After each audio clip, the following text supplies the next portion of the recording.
sobre esse pedaço da investigação especificamente, eu recebo aqui no nosso estúdio a nossa analista de economia, Lucinda Pinto, porque esse ponto é muito importante destacar. Quando o próprio Tribunal de Contas do Estado do Rio recomenda não invista tanto, não direcione tanto recurso no Banco Master. E isso continuou sendo feito apesar dos alertas do TCE, Lucinda. Boa noite. Boa noite, Márcio. Boa noite a todos. Pois é assustador. E em 2024 a gente não tinha informação das fraudes do Banco Master, mas a gente já tinha sinais claros de um erro grave de gestão. E o fundo, as informações que o Tribunal Estadual de Contas prestou, as informações contábeis do fundo não estavam sendo devidamente apresentadas, o que é grave. É um fundo de previdência que mexe com o dinheiro que faz a gestão dos recursos de aposentados e pensionistas do Estado. Quer dizer, não ter autoridade para exigir ali uma prestação de contas, como acontece com qualquer entidade do mercado financeiro, isso é muito sério. E o que estava acontecendo ali, o que o Tribunal de Contas observou, é que havia uma alta concentração, então, de risco. Isso não importa exatamente em qual instituição. Uma concentração de riscos é um problema em qualquer circunstância. Havia aproximadamente 25% da carteira do fundo estava alocada no Banco Master, sendo cerca de 8% nessas letras financeiras, que não tem a cobertura do FGC, e o restante num fundo. E aí a gente não tem exatamente as informações de que ativos estavam dentro desse fundo.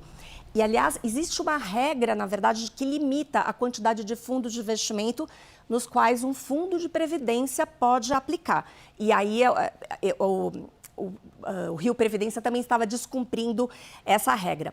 Sobre a concentração, não existe uma regra única, mas o bom senso no mercado sugere que você tenha até 5% do seu patrimônio alocado numa única instituição, a menos que seja uma instituição de muito seguro, o próprio Tesouro Nacional, mas manda a regra do mercado financeiro que você tenha ali até 5% concentrados numa única instituição. Ou seja, essa investigação, você vai ter um braço ainda para caminhar para o Rio de Janeiro, entender por que esse movimento foi feito. Exato. E na home, no site da Rio Previdência, tem um comunicado de outubro do ano passado, informando que o fundo já tinha conseguido superar em 7 vezes a meta atuarial. Meta atuarial é a rentabilidade mínima que o fundo tem que pagar para os seus beneficiários.